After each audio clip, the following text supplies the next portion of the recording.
Olá, continuemos os nossos estudos nas parábolas do Senhor Jesus Cristo. Hoje eu gostaria de convidar você a abrir no Evangelho de Mateus, no capítulo 25, a partir do versículo 31. Nós vamos falar aí a respeito da parábola do grande julgamento. Vamos fazer essa leitura então, e na sequência nós vamos conversar um pouquinho a respeito desse texto da palavra do Senhor. A palavra de Deus diz assim: quando o Filho do Homem vier em sua glória com todos os anjos, ele se assentará em seu trono na glória celestial. Todas as nações serão reunidas diante dele e ele separará umas das outras, como o pastor separa ovelhas dos bodes. E colocará as ovelhas à sua direita e os bodes à sua esquerda. Então o rei dirá aos que estiverem à sua direita: venham, benditos de meu Pai. Recebam como herança o reino que foi preparado para vocês desde a criação do mundo. Pois eu tive fome e vocês me deram de comer. Tive sede e me deram de beber. Fui estrangeiro e me acolheram. Necessitei de roupas e vocês me vestiram. Estive enfermo e cuidaram de mim. Estive preso e me visitaram. Então os justos lhe responderão: Senhor, quando te vimos com fome e te demos de comer, ou com sede e te demos de beber? Quando te vimos como estrangeiro e te acolhemos, ou necessitado de roupas e te vestimos? Quando te vimos enfermos ou preso e fomos te visitar? O rei responderá: digo a verdade. O que vocês fizeram a algum dos meus menores irmãos, a mim o fizeram. Então ele dirá aos que estiverem à sua esquerda: malditos, apartem-se de mim para o fogo eterno preparado para o diabo e seus anjos, pois tive fome e vocês não me deram de comer, tive sede e nada me deram para beber, fui estrangeiro e vocês não me acolheram, necessitei de roupas e não me vestiram, estive enfermo e preso e vocês não me visitaram. Eles também responderão: Senhor, quando te vimos com fome, ou sede, ou estrangeiro, ou necessitado de roupas, ou enfermo, ou preso, e não te ajudamos? Ele responderá: digo a verdade, o que vocês deixaram de fazer a algum destes mais pequeninos, também a mim deixaram de fazê-lo. A estes irão para o castigo eterno, mas os justos para a vida eterna. Vejamos aqui então um pouquinho sobre esta parábola.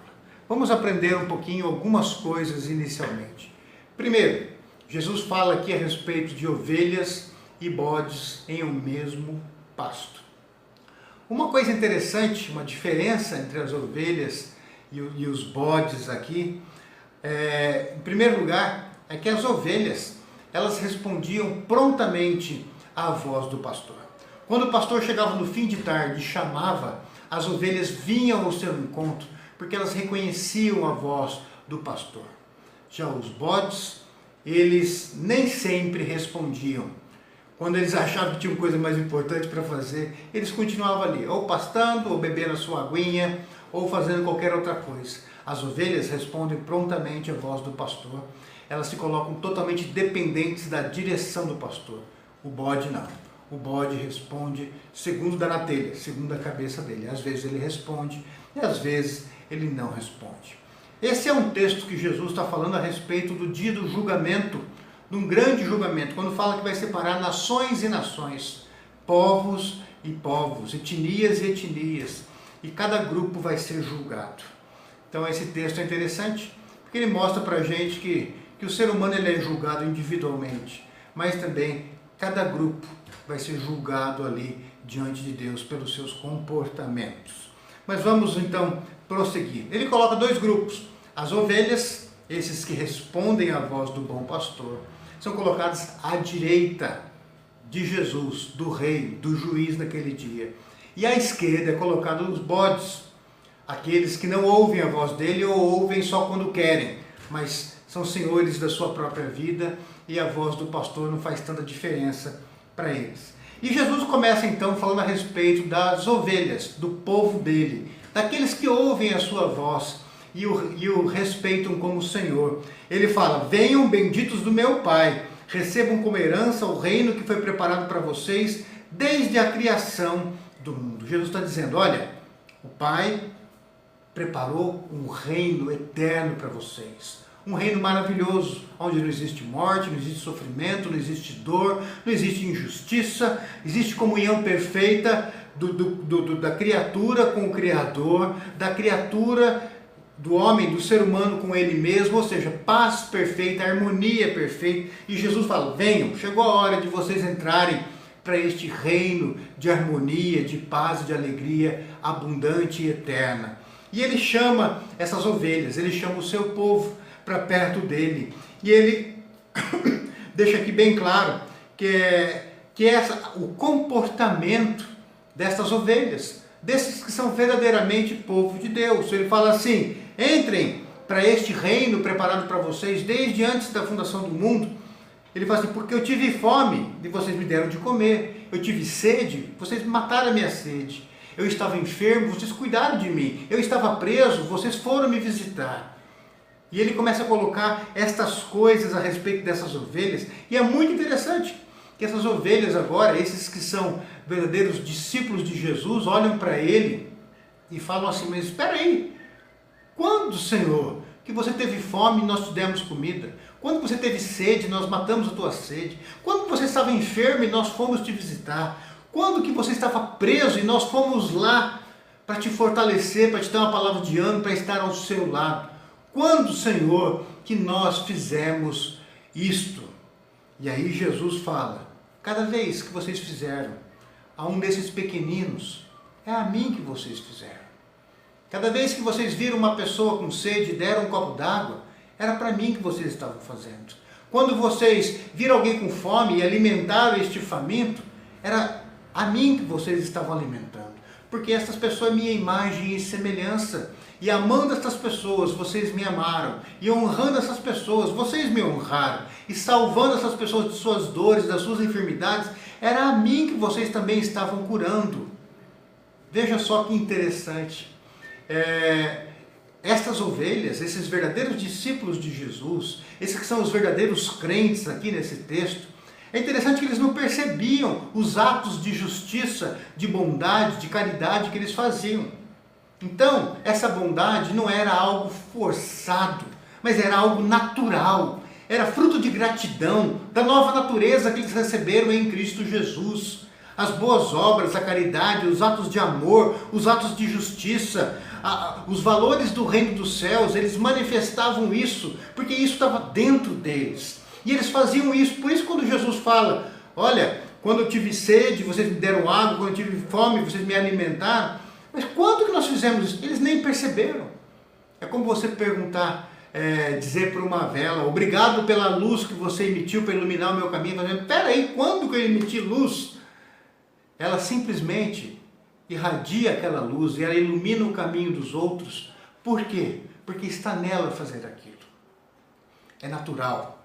Veja só, a ovelha, ela responde à voz do pastor, não é porque ela recebeu um sermão com aquela exortação daquele pastor bem bravo e exortando, falando: você tem que escutar Jesus, segue, cabeça oca, segue Jesus. Não é isso. A ovelha segue porque faz parte da natureza dela ouvir a voz do pastor, reconhecer a voz do pastor e seguir o pastor. O verdadeiro crente, portanto, ele não é salvo pelas suas obras, mas ele tem obras porque faz parte da nova natureza que ele recebeu de Jesus. Ele olha o seu semelhante com sede e ele dá água. Ele olha o seu semelhante com fome e ele alimenta. Ele olha o seu semelhante com frio e ele veste o seu semelhante. Seu semelhante está desesperado na prisão, ele vai visitar, consolar, fortalecer. Porque faz parte da natureza de Cristo nele agora. Porque ele foi feito uma nova criatura em Cristo Jesus. Agora, estas obras mostram que ele, de fato, é um seguidor de Jesus. O bode, queridos, como eu disse anteriormente, às vezes ele ouve a voz do pastor e vai, mas muitas vezes ele ouve e não vai. O bode, quando ele faz uma caridade para conseguir algo em troca, para conseguir um favor, para conseguir uma bênção futura, mas a ovelha faz e não percebe. A ovelha faz porque faz parte da natureza dela. O crente, portanto, ele crê em Cristo, ele prega Cristo e ele vive Cristo. E tudo isso faz parte de quem ele é. Um crente, um discípulo de Jesus Cristo. E ele não percebe quando ele faz suas boas ações. Ele não percebe que ele está crendo muitas vezes. Ele não percebe que ele está evangelizando, pregando e fazendo discípulos. E ele não percebe que ele está vivendo como Cristo, mostrando Jesus nas suas palavras, nos seus atos, na sua caridade, na sua bondade, na sua compaixão, na sua misericórdia de alcançar aquele miserável que está sem esperança e sem força. E é isso que Jesus fala agora para eles. Venham, entrem no reino que o Pai preparou para vocês. Entrem no reino que a Trindade Santa planejou para vocês desde a eternidade. Para que vocês tenham comunhão perfeita uns com os outros. E também todos vocês com a Trindade, com o Criador, com Deus Pai, Filho e Espírito Santo. Mas tem um segundo público aqui.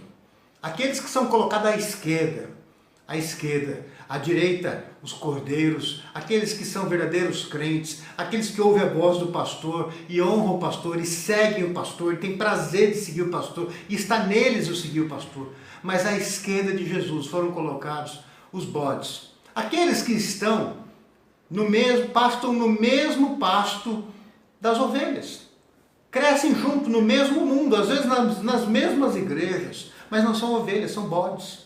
Porque eles ouvem a voz do pastor e não reconhecem o pastor como o Senhor de suas vidas. Eles ouvem a voz do pastor, mas às vezes eles não respondem, porque eles acham que eles sabem melhor o que é bom para eles do que o pastor. Eles não se submetem à soberania, ao senhorio desse pastor. Mas eles fazem o que dá na telha. Estão no mesmo pasto, às vezes nas mesmas igrejas. Só que a voz do pastor não é tão importante para eles, porque eles não são ovelhas, eles são bodes. Se consideram senhores das suas vidas.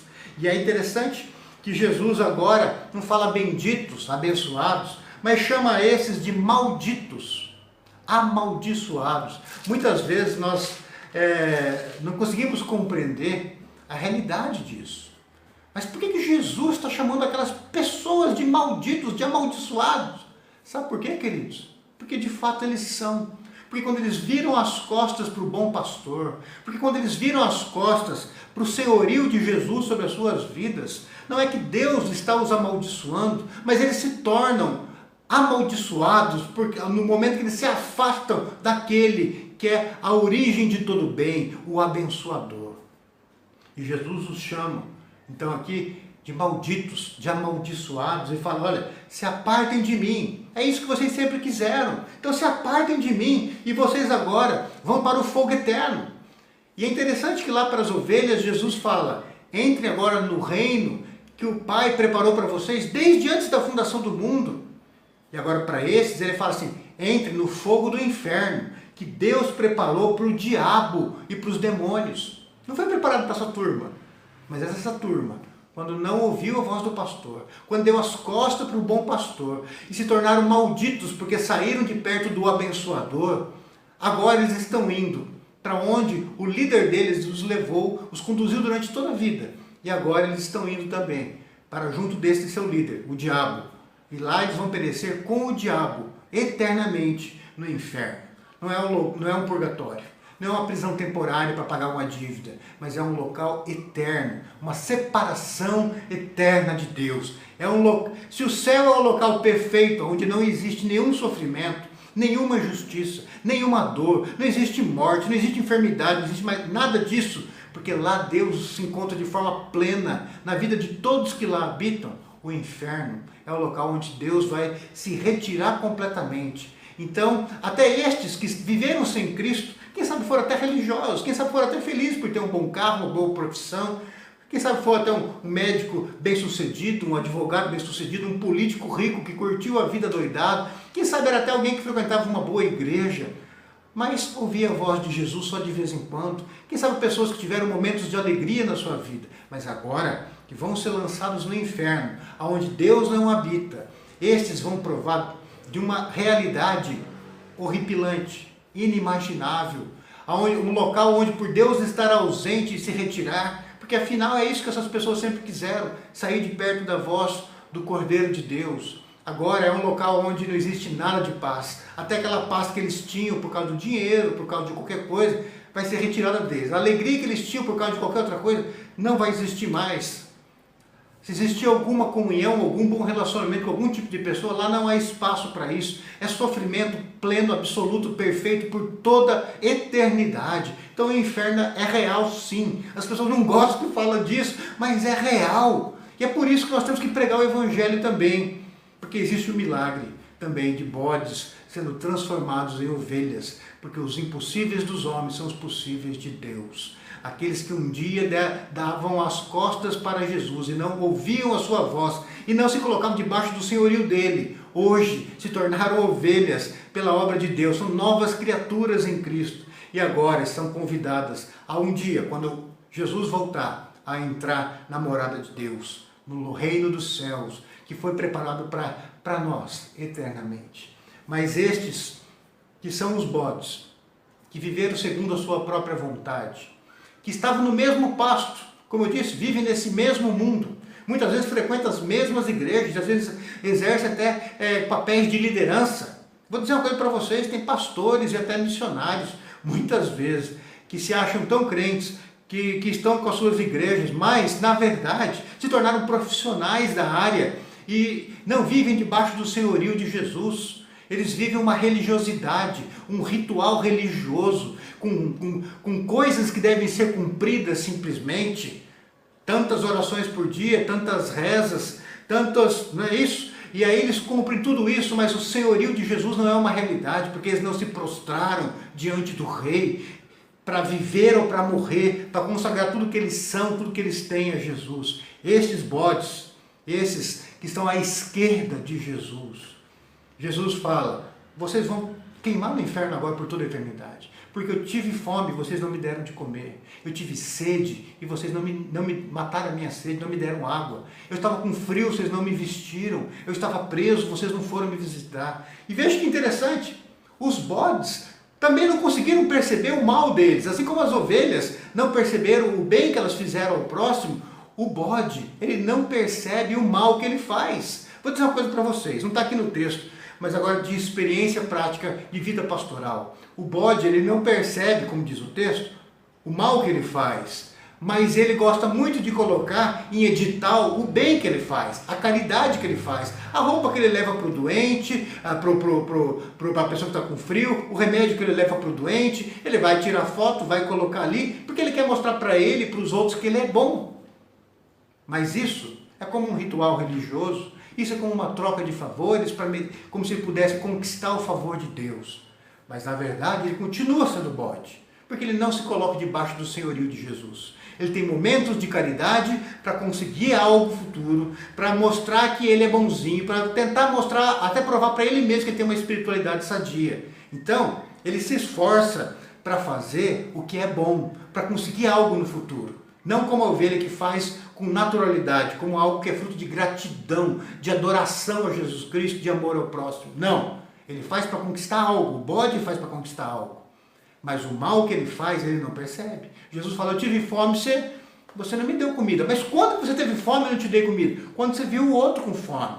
Ah, mas aquele dinheiro, sabe, Jesus? Eu estava juntando para comprar uma camisa legal para mim. Pois é, mas a tua camisa podia esperar, que tinha outras 130 no teu armário. Mas a fome daquele não podia esperar. Eu tive sede, você não me deu água. Mas quando, Jesus, você teve sede? Quando passou aquela pessoa na frente da tua casa, pedindo um pão e um copo d'água, e você estava com a tua vida muito corrida, porque você tinha um trabalho da universidade para entregar e você não fez. E aquela pessoa estava com uma fome incrível, mas a sede que ela estava, você não tem ideia. E você rejeitou um copo d'água para ela. E quando você fez isso a mim. E aí Jesus vai mostrando a maldade do bode, o desamor do bode, e mostrando para o bode que os atos de bondade dele foram atos de negociação simplesmente, para conseguir um favor no céu um dia. E Jesus rejeita esse tipo de negociação. Não existe essa negociação. E aí Jesus fala então, vai para o lugar que foi preparado para o demônio, o diabo e seus demônios, e você vai ser lançado lá. E essa vai ser a tua eternidade. A morte eterna, queridos, que é a morte de inferno, não é que a pessoa vai deixar de existir. A morte eterna é uma morte espiritual, de punição espiritual da própria pessoa. E ela vai sofrer. Isso é real. É o castigo eterno. Jesus fala nesse texto: esses irão para o castigo eterno, mas os justos para a vida eterna. E aí está a diferença entre a ovelha e o bode. O justo e o ímpio. E o justo aqui que eu digo é aqueles que foram justificados pela obra de Jesus no Calvário. E o ímpio é aquele que não reconhece a obra de Jesus no Calvário e então não se submete ao senhorio de Jesus. Porque você só pode chamar Jesus de Salvador se antes você disser que Ele é o teu Senhor. Por isso que na igreja muitas vezes a gente fala é Jesus Cristo nosso Senhor e Salvador. Essa é a ordem. Porque se Ele não é o teu Senhor, Ele também não é o teu Salvador. Porque somente aqueles que reconhecem o senhorio de Jesus, que são as ovelhas, que são os verdadeiros discípulos, que são aqueles salvos que irão habitar na presença do Pai eternamente. Mas aqueles que até querem chamar Jesus de Salvador, mas não se submetem ao senhorio dele, são os bodes, que são os senhores da sua própria vida. Esses um dia serão julgados e condenados e lançados no inferno. Então, queridos, eu quero te exortar a fazer uma avaliação da sua fé hoje. Avalie a tua fé, olhando para a forma que você se relaciona com o teu próximo. Você não é salvo pelas tuas obras, mas as tuas obras mostram se a tua fé é autêntica. Se o próximo tem um local de honra na tua vida, é porque Jesus ocupa um lugar de honra na tua vida. Mas se você está muito preocupado com as suas coisinhas e o próximo vem como, se sobrar um tempo eu faço, se sobrar um dinheiro eu ajudo, então, de repente, Jesus não é o teu Senhor. E se Ele não é o teu Senhor, Ele não é o teu Salvador. Está na hora de se quebrantar, reconhecer o teu pecado e recomeçar a tua fé do zero, mas agora da forma correta, tendo Jesus como Senhor. E se Ele é o Senhor, você vai amar o próximo, que foi feito imagem e semelhança de Deus em Cristo Jesus. Analisemos a nossa fé, olhemos para dentro. Se for para nós nos condenarmos hoje, é melhor você se sentir condenado hoje, mas fazer uma avaliação sincera e se entregar a Jesus e ser salvo no final, do que você fugir da verdade hoje. Não querer ouvir palavras como essa que agridem, que mexem com a gente, que fazem a gente pensar em inferno, em condenação eterna. Mas se você ignorar isso hoje, para ter paz no teu coração, e se fazer surdo, se fizer surdo hoje, você pode ser condenado na eternidade. Então, alcancemos essa maturidade hoje. Avaliemos a nossa fé. Vejamos como nós nos relacionamos com o próximo. E aí nós vamos saber se Jesus é Senhor. Façamos isso. Porque senão amanhã nós podemos descobrir que nós estamos à esquerda e não à direita. Podemos descobrir que nós somos bodes e não ovelhas. Então, queridos, que Deus nos abençoe e nos dê sabedoria para olharmos para dentro dos nossos corações e vivermos uma espiritualidade real, verdadeira, para que não tenhamos um susto eterno lá na frente. Que Deus nos abençoe. Amém.